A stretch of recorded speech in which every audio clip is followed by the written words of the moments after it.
आपका वीडियो देखा, घर वालों ने बहुत सारे ने, क्या घर वालों ने, हमारे पूरे गांव ने। प्रयागराज में आयोजित महाकुंभ 2025 में एक साधारण माला बेचने वाली लड़की मोनालिसा अपनी असाधारण सुंदरता और नीली आंखों के कारण सोशल मीडिया पर तेजी से वायरल हो रही है। मध्य प्रदेश के इंदौर से आई 16 वर्षीय मोनालिसा महाकुंभ में माला बेचकर अपने परिवार का समर्थन कर रही है। उनकी नीली आंखें और सरल मुस्कान ने मेले में आए श्रद्धालुओं और ऑनलाइन दर्शकों का ध्यान आकर्षित किया है। मोनालिसा ने एक साक्षात्कार में बताया कि साधु संत उनके प्रमुख ग्राहक हैं जो माला की उचित कीमत चुकाते हैं और कभी मुफ्त में सामान नहीं मांगते। शादी के सवाल पर उन्होंने कहा कि उनके माता पिता जहां उनकी शादी तय करेंगे वह उसे स्वीकार करेंगी, जो उनके पारिवारिक मूल्यों और परंपराओं को दर्शाता है। महाकुंभ 2025 में इससे पहले भोपाल की हर्षा रिछारियां सबसे सुंदर साध्वी के रूप में वायरल हुई थीं। अब मोनालिसा की लोकप्रियता ने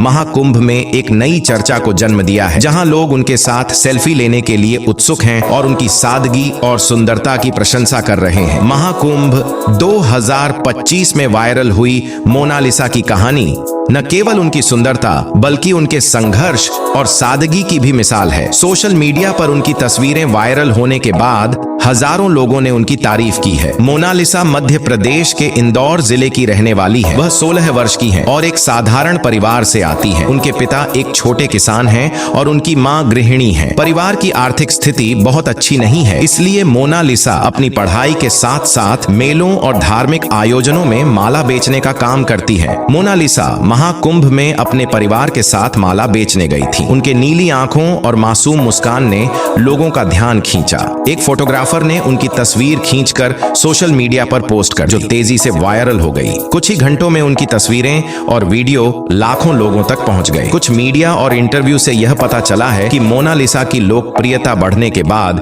कई न्यूज चैनल और पत्रकारों ने उनसे संपर्क किया। एक इंटरव्यू में मोनालिसा ने बताया वह अपने परिवार की मदद करना चाहती हैं और अपने माता पिता के आदर्शों का पालन करती हैं। जब उनसे शादी के बारे में पूछा गया तो उन्होंने स्पष्ट रूप से कहा कि उनके माता पिता जिस भी लड़के को उनके लिए चुनेंगे वह शादी के लिए तैयार होंगी। मोनालिसा ने बताया कि वह अपनी पढ़ाई पूरी करने के बाद आगे चलकर शिक्षिका बनना चाहती है। लोगों ने मोनालिसा की सादगी और पारिवारिक मूल्यों की प्रशंसा की। मॉडलिंग ऑफर्स, कई फैशन कंपनियों ने उन्हें मॉडलिंग के ऑफर भी दिए, लेकिन मोनालिसा ने इन प्रस्तावों को यह कहकर ठुकरा दिया कि वह पढ़ाई पर ध्यान देना चाहती है। उनकी लोकप्रियता के साथ साथ कई मीम्स भी वायरल हुए। हालांकि मोनालिसा की वायरल लोकप्रियता को लेकर कुछ विवाद भी हुए। कुछ लोगों ने कहा कि यह सिर्फ सोशल मीडिया का प्रचार है, जबकि अन्य ने इसे एक साधारण लड़की की सफलता के रूप में देखा। मोनालिसा की वायरल कहानी एक प्रेरणादायक उदाहरण है कि कैसे सादगी और मेहनत के दम पर कोई भी व्यक्ति सुर्खियों में आ सकता है। उनकी कहानी सिर्फ उनकी सुंदरता की वजह से नहीं, बल्कि उनके संघर्ष, पारिवारिक मूल्यों और सादगी की वजह से लोगों के दिलों में जगह बना रही है। जल्द ही इस लड़की के सलमान खान लेने आ रहे हैं।